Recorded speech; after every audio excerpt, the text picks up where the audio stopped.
ከዛሬው ምሽት የአውሮፓ ሻምፒዮንስ ሊግ ጋር ተያይዞ ኦፕታ ፕሪዲክሽኖችን አስቀምጧል። ያው ኦፕታ በየጊዜው ያሉ ነባራዊነታችን ግምት በማስገባት ዋንጫውን ማን ይወስዳል የሚለውን ይገምታል። ኦፕታ የአውሮፓ ሻምፒዮንስ ሊግን የዘንድሮን ዋንጫ ሩብ ፍጻሜ ለአርሰናል 85% ነው የሰጠው።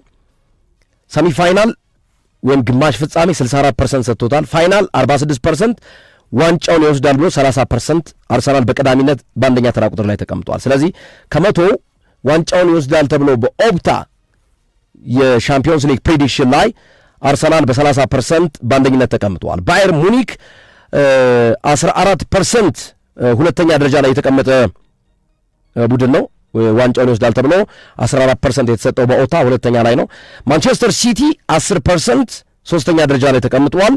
ሊቨርፑልም 10% ልክ እንደ ማንቸስተር ሲቲ፣ ነገር ግን ባመጣጣቸው ላይ ለምሳሌ ማንቸስተር ሲቲ ለኳርተር ፋይናል 67% ሲሰጠው ለሊቨርፑል 73% ነው የተሰጠው።